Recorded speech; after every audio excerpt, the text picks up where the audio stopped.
Hey, welcome. Time since I've been here. Hey, welcome. Time since I've been here. Hey, welcome. Yo, yo, yo. Time since I've been here. Yo. Oh. Hey, welcome. Yo, yo, yo. Time since I've been here. Yo. Oh. Hey, welcome. Yo, yo, yo. Time since I've been here. Yo. Oh. Hey, welcome. Yo, yo, yo. Time since I've been here. Yo. Oh. Hey, welcome. Yo, yo, yo. Time since I've been here. Yo. Oh. Hey, welcome. Yo, yo, yo. Time since I've been here. Yo. Oh. Hey, welcome. Yo, yo, yo. Time since I've been here. Yo. Oh. Hey, welcome. Yo, yo, yo. Time since I've been here. Yo. Oh. Hey, welcome. Yo, yo, yo. Time since I've been here. Yo. Oh. Hey, welcome. Yo, yo, yo. Time since I've been here. Yo. Oh. Hey, welcome. Yo, yo, yo. Time since I've been here. Yo. Oh. Hey, welcome. Yo, yo, yo. Time since I've been here. Yo. Oh. All right. Hey, welcome. Yo, yo, yo. Time since I've been here. I think we're good. Yo. Oh. All right. Hey, welcome. Yo, yo, yo. Time since I've been here. I think we're good. Yo. Oh. All right. Hey, welcome. Yo, yo, yo. Time since I've been here. I think we're good.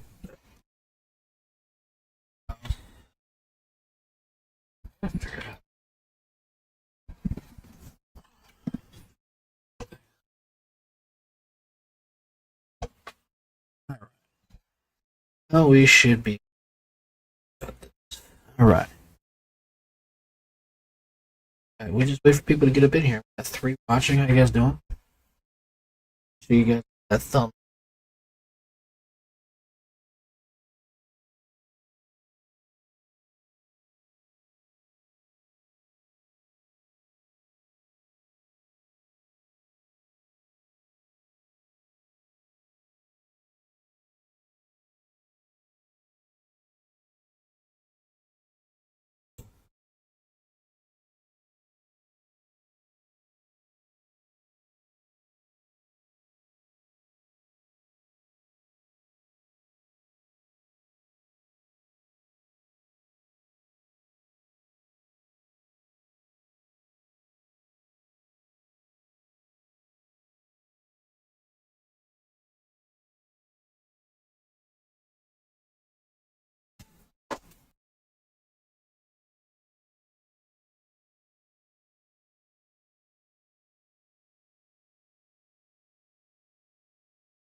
Alright, alright.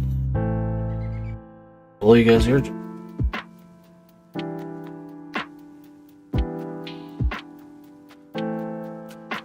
That's 3 people.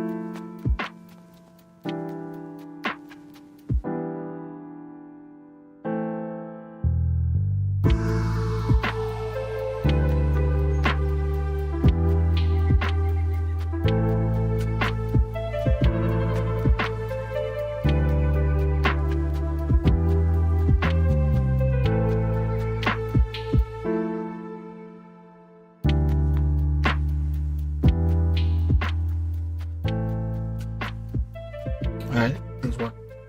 Alright, we got 4 viewers up in here. How you guys doing? Welcome. How you guys?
Hello, everybody.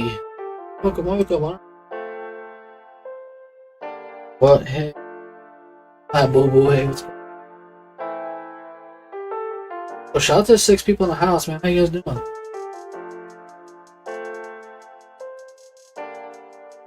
I changed my name. It used to be Psycho Ghost Trackers. Now it's not.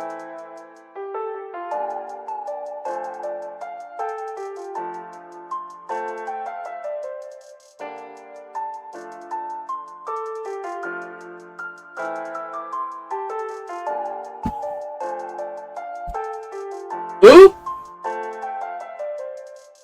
Yeah, that's my bot. That's my bot. Just talks.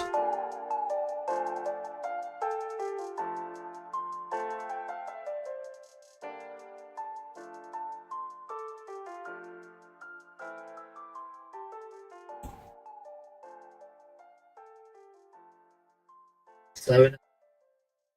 Yes, 7 people. I said I have.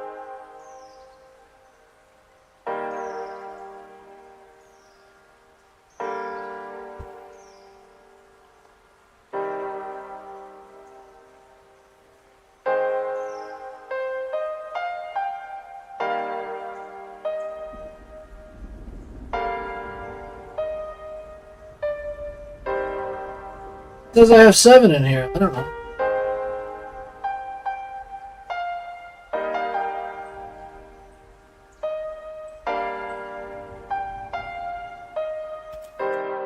Now I'm talking to myself.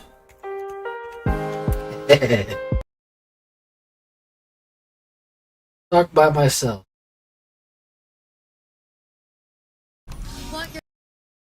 But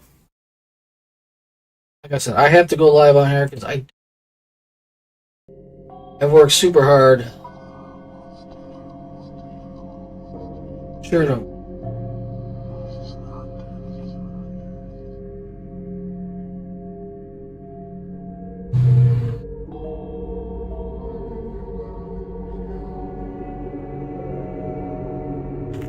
Okay.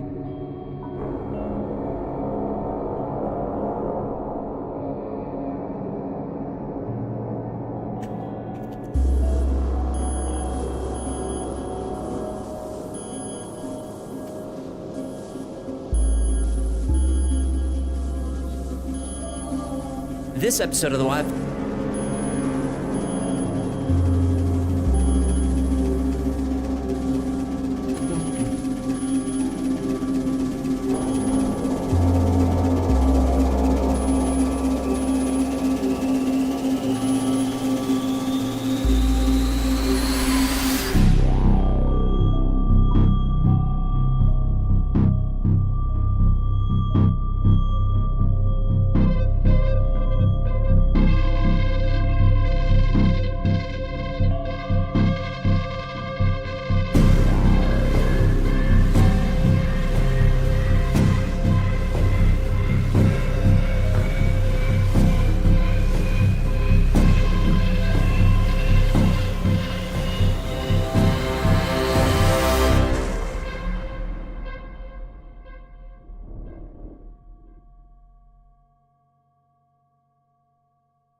Alright.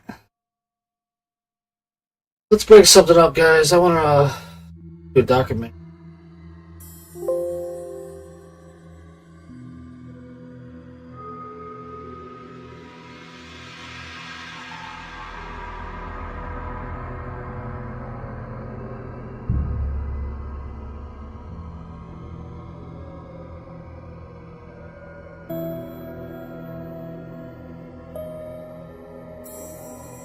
Huh?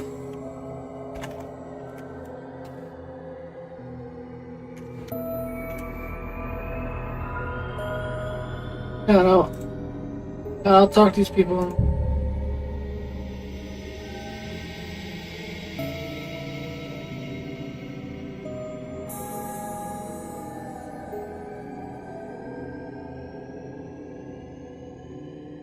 We got 8 in the house. How you guys doing? Guys, I'm gonna show you guys a document.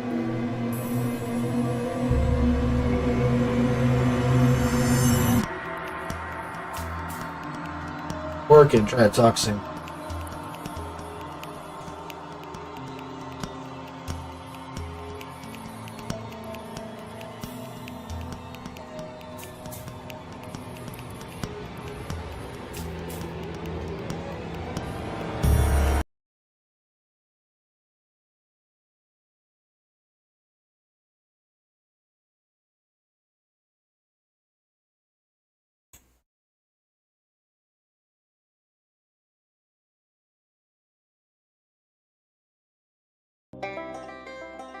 Welcome to Point Pleasant, West Virginia. Its 4,500 residents think of their little mountain village as a paradise. John Guys, we're gonna Denver talk thought about so the too. mall. He immortalized the region in his famous song, Take Me Home, Country Roads. Point Pleasant is located where the Ohio and Kanawha rivers meet, in a quiet setting that blends touches of history with still affordable family homes. Today, Point Pleasant is as peaceful a place as its name suggests. But it wasn't always so. In the 1960s, a series of frightening events occur. At first bizarre and disturbing, then suddenly tragic. The story begins when several villagers have close encounters with a semi-human flying creature. Eyewitness accounts put Point Pleasant on the map. It becomes one of the most visited spots in the United States for seekers of paranormal phenomena. It's been over 45 years since the first sighting, but it remains one of the great unexplained mysteries.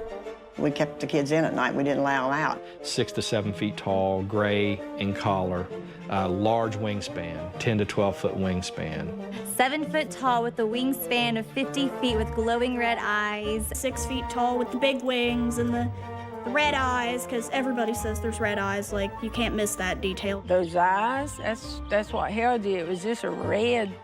A lot of people says it glowed. I don't know about that. I just know it was a red like you never seen red. One person thought it was a helicopter. It was so big. Another local guy here, he thought it was an airplane.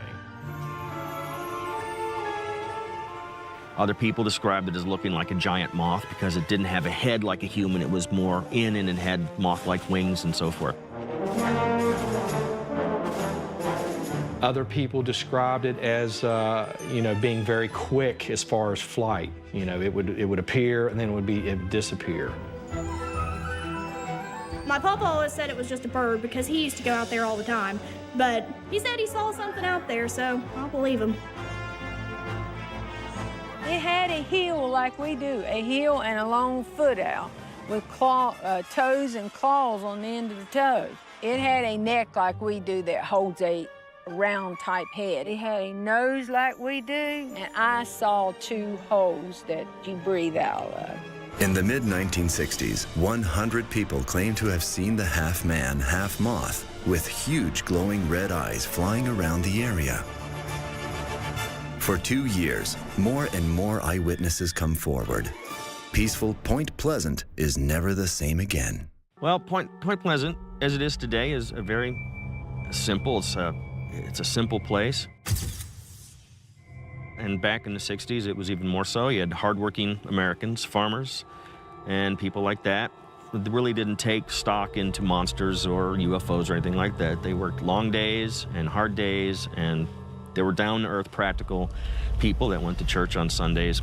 This isn't something that they plotted or planned. It's just something that happened and they couldn't explain it. And even today, all these years later, it's still a mystery. Some of those Mothman witnesses, became very, they suffered nervous breakdowns and mental issues and things. And totally different people as to what they were beforehand. Over the years, they never could come up with a viable answer as to what happened or what they experienced. Now, a lot of people in the town getting thought messages, so they said, saying that something was going to happen. Some people were even having physical effects, like their eyes getting swelled up and red and so forth for no particular reason. In fact, I think a lot of people that had up-close encounters of this Mothman creature said that their eyes got inflamed and what have you. It could have been like an angel of death or an omen. like the personification of an omen coming to warn people that something terrible is going to happen. Fear begins to grip the people of Point Pleasant. Some believe the creature is an omen, a premonition of catastrophe about to fall on their village and its inhabitants. And soon enough, that's precisely what happens. When the bridge fell, it actually tilted to the right, came back up, and then just went down. That is, instead of a collapse like sometimes we see on TV or in pictures, the eyewitnesses said that it actually went to the side, then came back up and went down.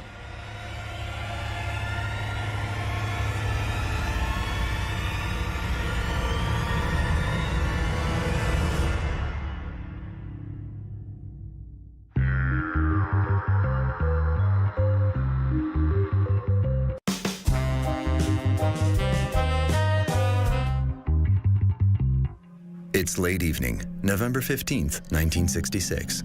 What happens on this night gives birth to one of the most horrific legends ever recorded in American history.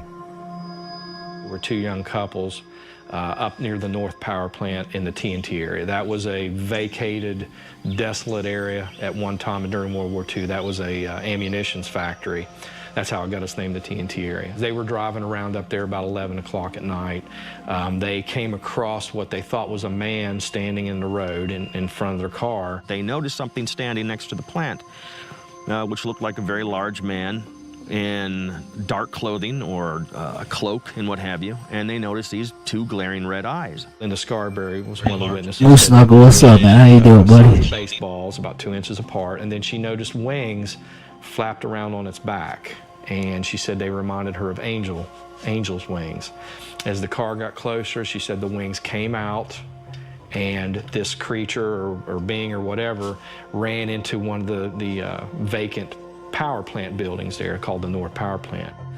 And kind of spooked the ladies, and they picked up speed, and they noticed as they looked behind them that this thing was actually chasing them. That's when this thing came over top of their car. They were doing 90, 95 miles an hour in this car coming back to town, and intermittently this thing would come over the car, then disappear, come over the car, and it chased them back into the city limits, and then it disappeared. And they were thoroughly terrified, but they got home and told their story. Yeah, and no, I've been watching your show, started man. the ball cool, rolling man. on the whole Mothman legend, as it is, one of America's creepiest urban legends. Immediately after the two couples saw this thing in the TNT area, they went to the sheriff's department. Now, the sheriff's deputies saw how upset I don't know they if you were. heard about They the knew story that about they the weren't Mothman. making this story up. They sat down and wrote down everything that they encountered. And then the police went up there to investigate.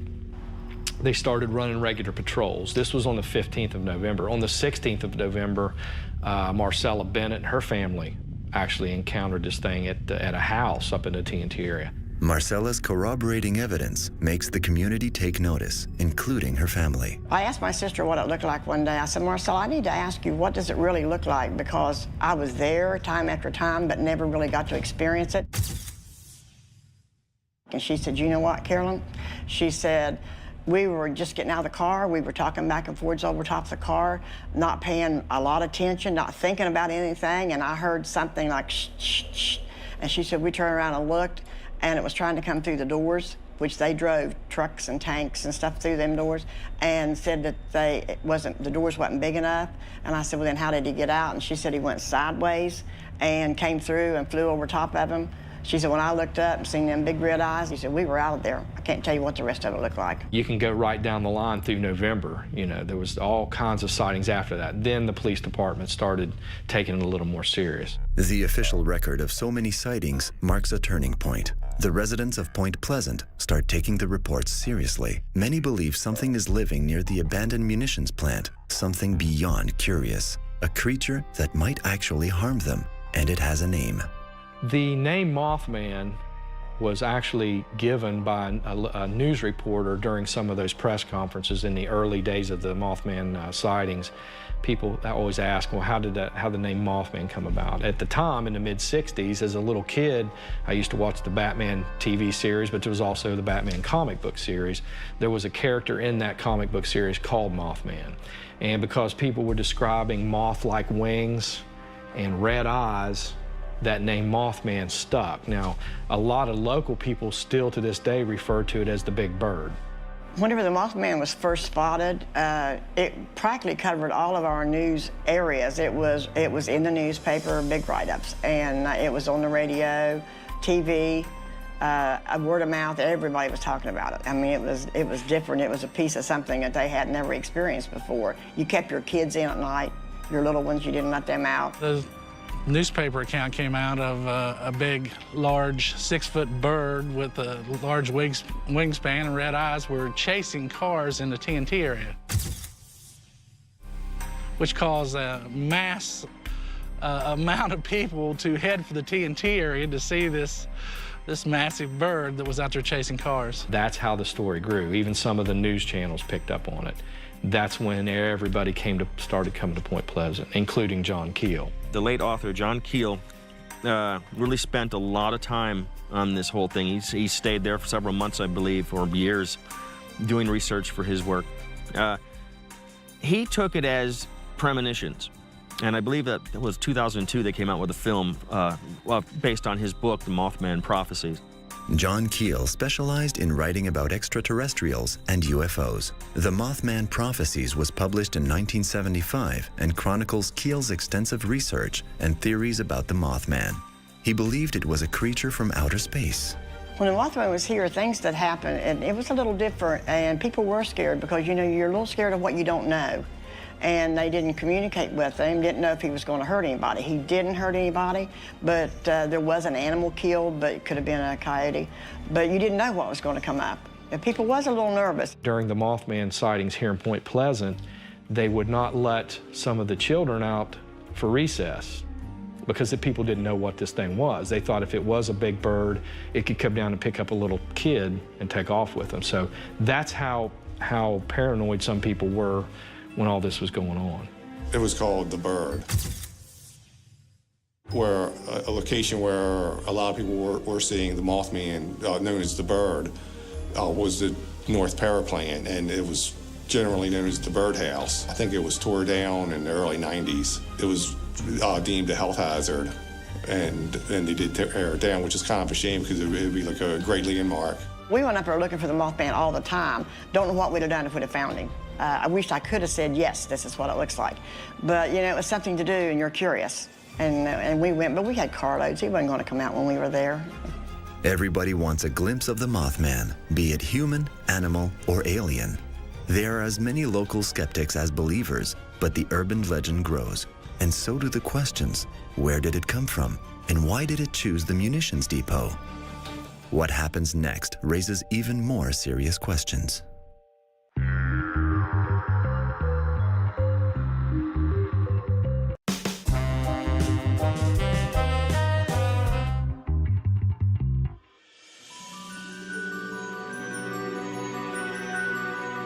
The people of Point Pleasant, West Virginia are used to seeing peculiar apparitions, but nothing like the mysterious and fearsome Mothman. Soon after it appears, other weird things begin to happen. During this whole period, in 1966 to 67, people were reporting strange lights in the sky, so we have the UFO connection. That makes it even more stranger than it already is. There was a lot of UFOs in the area at that time. Did I believe it? No. But my sister and I would be going to Buffalo, and we'd come out and look, and there'd be beautiful lights in the sky, and we'd say, well, the UFOs are out tonight. But did I believe it? No, I didn't. And one landed in my brother's backyard. So then I believed it. He said it was the brightest thing he ever seen. And you couldn't even look at it, it was so bright. And it just picked back up and soared back off just like it come in. No sound. UFOs, Mothman, and strange lights in the night skies over Point Pleasant begin to worry the villagers. Then events take a bizarre twist. This time, it happens in broad daylight. As soon as people started reporting these Mothman and UFO sightings, people started seeing these so-called men in black. Just like in the movies, you know, the black hats and sunglasses, and they were going around intimidating people, saying, don't talk about this. They didn't know if they were government agents, if they were law enforcement people, or if they were from another realm. We would see the men in black standing around on the street in the daytime. I mean, if I go to the bank and get change up the street, they'd be standing there staring, just staring. Some of those witnesses started saying, hey, you know, these people are coming to our door and asking us questions and telling us not to talk about it to anybody. The local newspaper reporter, Mary Hire, said they would come into her office, and she didn't know them. They didn't identify themselves, but they were adamant about her not reporting these details to the newspaper and to the media.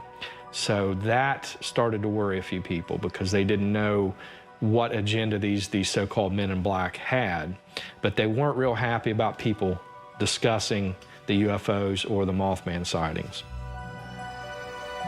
The men in black hang around Point Pleasant throughout the whole time these strange phenomena are occurring. But who are they? And why are they here? To this day, those questions have never been answered. My brother wanted to come up to the TNT area to look for the Mothman because we'd heard about it that day in school. And we weren't within, I'd say, probably 2-3 blocks when my brother looked and saw something beside the car on my side of the driver's window. So my brother slammed on the brakes, and when he did, the car kind of turned sideways a little bit in the road. And when we did, that thing just stopped and jumped right onto the hood of the car. And it's just like we were just frozen in time for about, I don't know, 5 seconds, 5 minutes, 10 minutes, I don't know. Well, it looked through the windshield at us, and we looked at it through the windshield. After it left, my brother turned the car around and we went straight to the sheriff's department in Point Pleasant.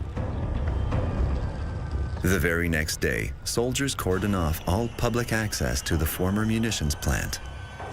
So we went back up to the TNT area. There was 2 or 3 people standing over there on the side there talking to other military personnel, but they were in suits. So one of them come over here to the car, and he just put his hands on the window. He said, "You were told to leave, now leave." Residents are now really concerned about what's going on. They realize these military operations mean serious business. What are they looking for? Once again, more unanswered questions as the mystery deepens. One of John Keel's books, he talks about, it may have been actually might be Mothman Prophecies, he talks about window areas, which are like parts, like areas of land or some, like in various places around the earth and the globe, that they're more akin to like paranormal activity. And I think that's what Point Pleasant is. There were several people, including John Keel, that was receiving prophecies for future events, some of which came true, some of which didn't. There were strange phone calls, and some of these calls involved voices that were giving these prophecies.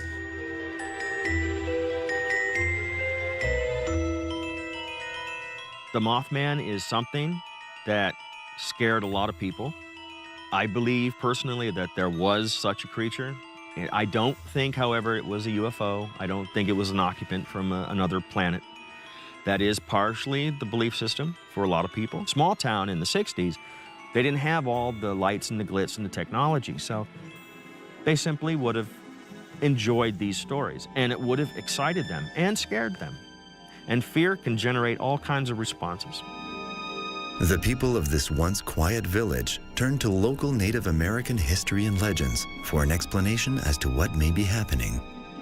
Some people felt that that went back years ago to an Indian curse that was bestowed on the town of Point Pleasant by an Indian chief Cornstalk. What happened was Chief Cornstalk and his son both were murdered over a land dispute over, with some settlers. And the story went that up on his dying breath, he cursed the town of Point Pleasant for the next 200 years.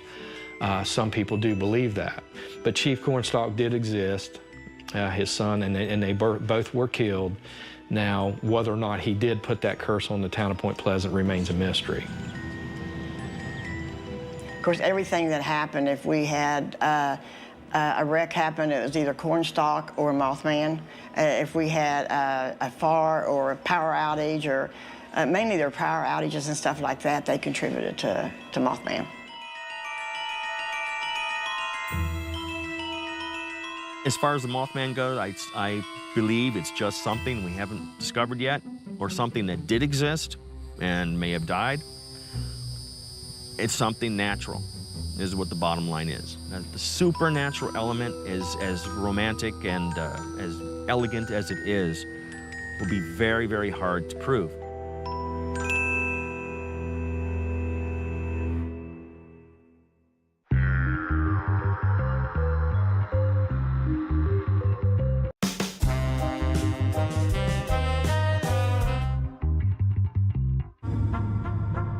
While the residents of Point Pleasant try to connect all the dots and make sense of the strange things going on around them, no one could have predicted what happens next.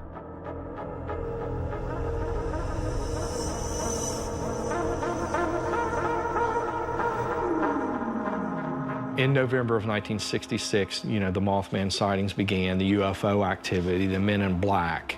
All this was going on at the same time. Apparently, people were getting thought patterns, like something bad is going to happen, something really terrible. People were having dreams, seeing presents floating in the water and so forth. Really weird, bizarre dreams, but they didn't take it to heart, really, because they just figured it was just a weird dream.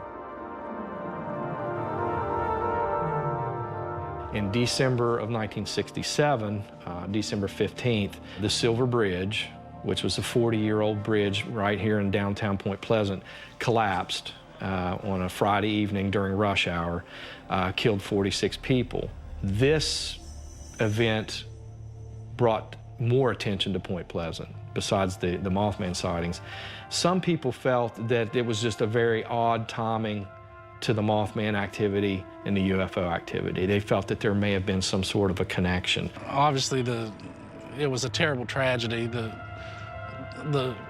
We knew most of the people that went down on the bridge. In fact, the parents of the mayor at that time were on the bridge. A little girl that was in my classroom was on the bridge with her parents. Some people claim to have seen a large bird flying back and forth across the river days before that bridge fell. There were other people that reported seeing men dressed in black clothing climbing up and down on that bridge. Now, whether those sightings or reports can be validated is another story, but people did come forth and say that. A controlled group conscious, if you will, is something where a group of people can see something, or one person will see it, and then another person will see it, and then it will go down in that group, in that community, whatever it is. It's definitely real. We saw it. I saw it too. Then it becomes hysteria. So in a small community, sure, I saw it, you saw it, it's real. And they're going to stick by that. It almost becomes a religious experience. Now, another aspect to that is the belief system. Once you believe in something so strongly, it will stay with you over years and years and years. And even something that didn't really occur or something that was misunderstood will still be just as strong 40, 50 years later, because they're going to remember it exactly the way they experienced it. They saw something that was very frightening to them and fascinating.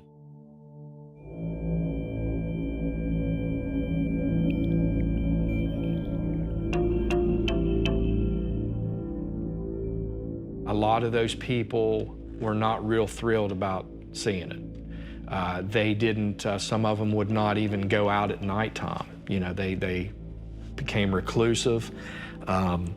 They felt that something was always looking over their shoulder or in their area of where they were, very paranoid. They didn't really like the attention they were getting from the townspeople, because people thought they were crazy or, loony or whatever. And that's why a lot of those witnesses, even to this day, will not discuss it. They won't admit that it didn't happen. They will tell me it did happen, they saw it with their own eyes, but that's all they want to say about it. Jeff has always been interested in strange phenomena. His obsession with the mysterious Mothman took root in childhood. He's spent years accumulating enough evidence to fill his Mothman museum. That makes him a leading authority on the creature and where it's likely to be seen. Okay, these structures have been here for well over 60 years. They're relatively untouched. As you can see all the detail on these, you can actually walk underneath, look underneath, and they're very eerie, especially at night, especially when the fog starts setting out here. They're basically the same as they were back during World War II. When the war ended, they just left everything. They never tore anything down. And during the Mothman sightings, a lot of people thought that whatever this thing was either roosting or staying in this general area up here in the TNT area.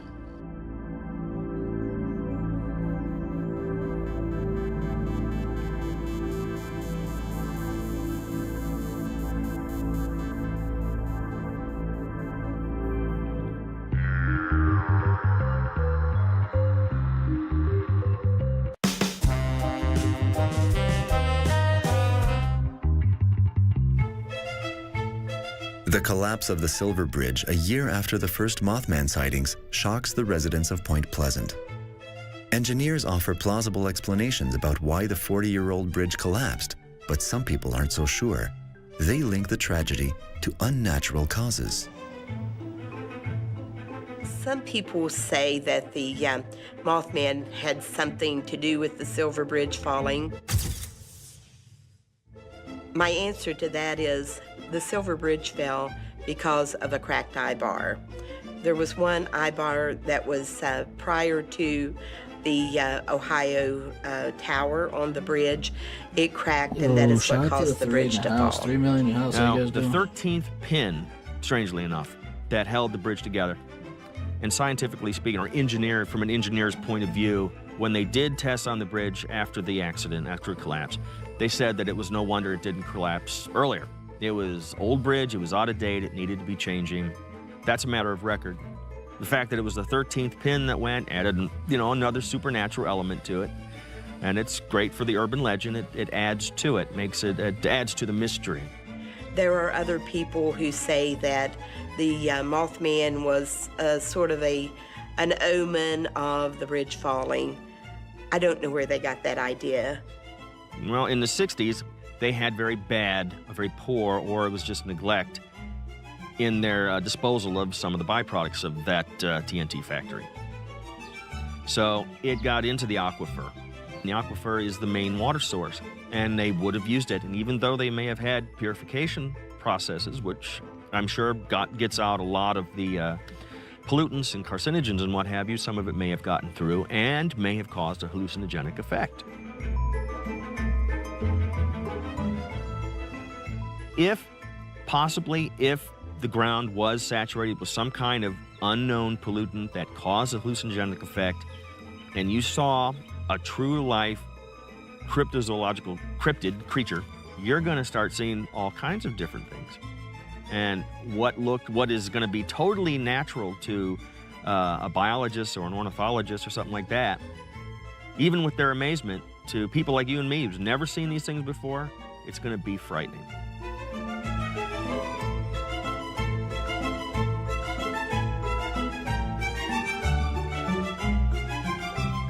I believe there's a lot of things that I just don't understand, and with that, I take it with a grain of salt, but I don't discredit what people are saying they're seeing.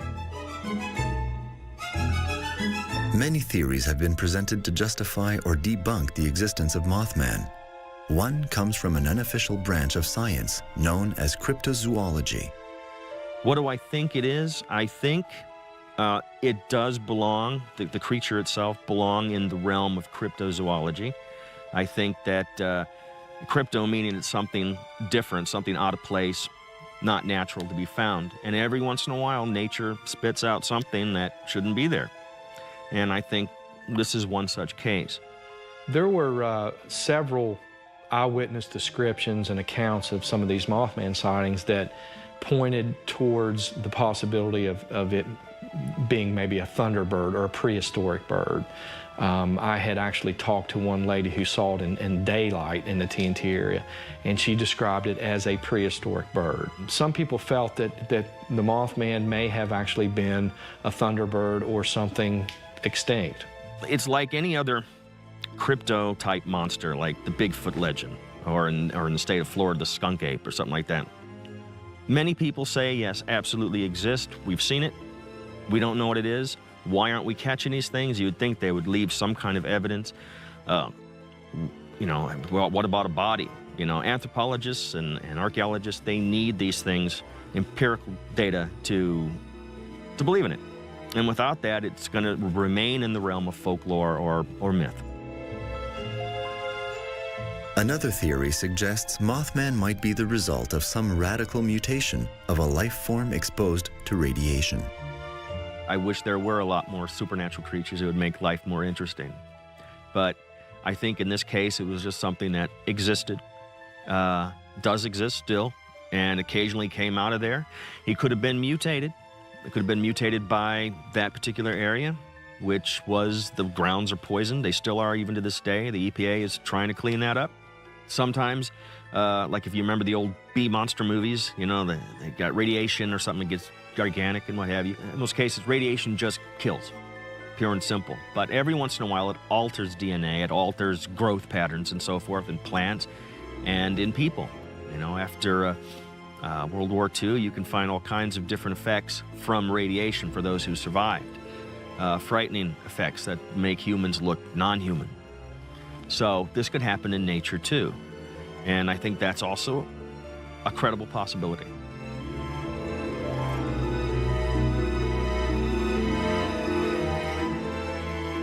I think after the Silver Bridge collapsed, the whole town was in a state of shock.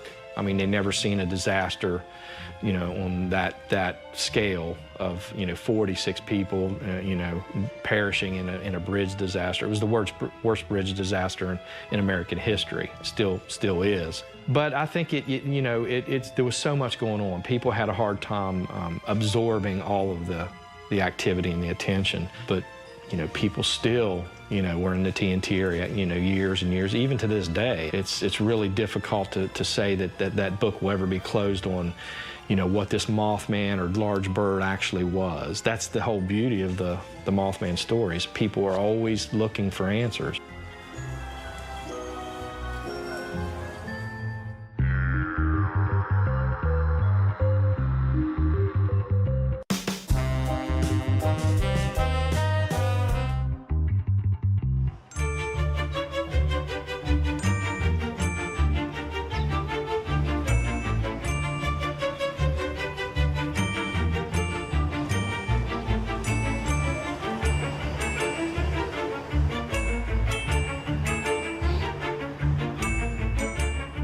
Mothman will probably always be around. I think the idea of this creature will always be around. It may indeed be something from the realms of complete supernatural, and it may blow our socks off someday by presenting itself. Maybe it is an alien life. I can't discount that. My personal belief system is that it's just a misidentification. It's a great story, though. I think if 20 years ago, somebody would have came forth and said, Hey, this is what it was, How you here's the doing, proof, here's the documentation, book closed, you know, we wouldn't be sitting here right now. We just don't know until it dies in the woods and the forestry department picks it up and it becomes news and it goes in the classroom school books. It's going to remain the monster that we know it is today. Whether Mothman is fact or fiction, horror or hoax, the creature towers over the daily life of Point Pleasant. Instead of ridicule, the Mothman book and movie has brought fame and fortune to this little village on the Ohio River. The movie changed things by putting us out there, putting Point Pleasant on the map. A big part of the climatic part of the movie is the bridge falling. Then now everyone wants to ask you about the Mothman, and anywhere you travel, if you're from Point Pleasant, always the first thing someone asks you about is the Mothman. But people had a hard time seeing that movie in town. It's hard to watch that bridge fall, and it's hard to watch the Mothman parts about it. When that movie came out, the floodgates just opened, and you know, the town was just overrun. You know, people coming here, you know, they wanted to go where this actually happened. I knew right then that it would change the town.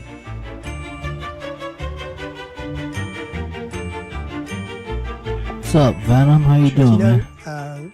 Whether you believe in the Mothman or not, it's done a lot for Point Pleasant.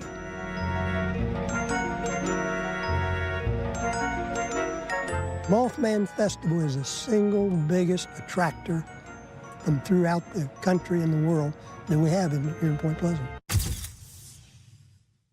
You can't drive down Main Street because it's full of people. And they come from all over the world. We've had people from China, Australia, Japan, England. They come from every place to come to this Mothman Festival. After the movie, The Mothman Prophecies, came out, Jeff and Carolyn Harris came up with this idea that we should have a festival each year to bring all of the people that would be interested in something like that. I was talking to Carolyn one day, and I said, you know, we ought to try maybe a Mothman festival or a convention, something like that. This was in November of 2002. This was just months after the movie came out. And we decided to give it a go. We decided like in October of that year to have it. So we only had a month. We didn't advertise. We didn't really get it out to the media much, but we had 400 or 500 people just show up by word of mouth. And that was the catalyst for what now is the 12th year of the Mothman Festival. And we have speakers at the State Theater. We have entertainment on the Riverfront Park. And sometimes we have karaoke contest. We've had a weightlifting contest there. We have a lot of vendors out here, a lot of souvenirs. We have a witness panel that we pay to sit there and answer questions. People want to ask them indirect, for sure. You know, what did you see? They want to ask them. They like that out there. And we try to add something every year. We have a 5K race. We have a big Mothman beauty pageant. From the Mothman, glowing red eyes, 10 feet tall, baby, that's no lie. In the Mothman Festival pageant, we have mothwear, which is where contestants wear jeans, and then they are to incorporate the color green into their outfit. And we get wings sometimes. Contestants have wings. Sometimes contestants just they want to show their personality, so they're real stylish and upbeat. They also compete in evening gown and onstage question. And what the judges usually try to look for is just a natural girl who is just wanting to really promote the Mothman Festival pageant and not just be after the crown and sash, but actually to promote the festival. I went in 2010. It was really actually quite surprising because I'd never done a pageant before, so I was really nervous. And I'd always liked the Mothman and all that stuff, so I thought, hey, why not? Let's try it. And then lo and behold, I won, which was absolutely insane. But the pageant was actually really cool. Like, we got to learn the Mothman dance, which was really fun. Mothman, he's not from Japan. He's genuine American.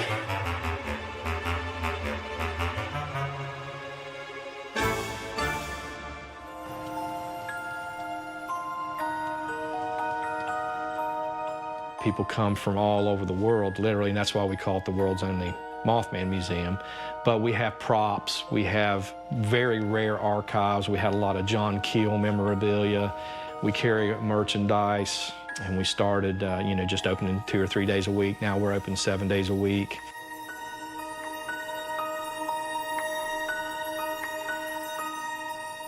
And we're knowledgeable. People want to come in and ask us questions. We show documentaries and things like that. I really enjoy being a tour guide. I meet people from all over the world.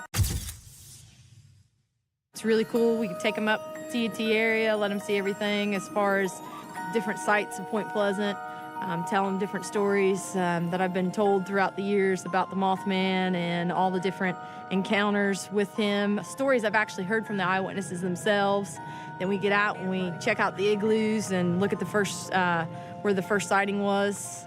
It's really, really entertaining. I enjoy it. Igloos are storage bunkers made of cement where ammunition was stored during the Second World War.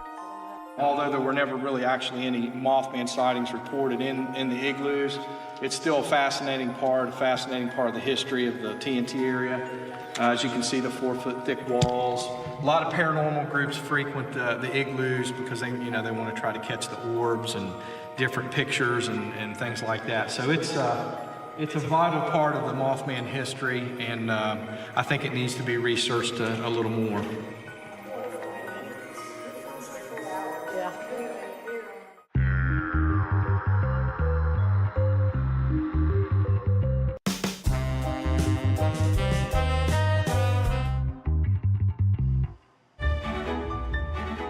It's been nearly 50 years since the Mothman and the Men in Black spooked a little village in West Virginia.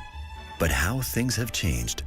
From the town's worst nightmare, Mothman has become a dream come true and a symbol of pride and joy for everyone. The Mothman is such a creature that it's hard not to look at. He sort of takes after Loch Ness Monster and Bigfoot, but I think ours is a little more exciting because he just shows up everywhere, and there's so many stories behind him that it's changed our town.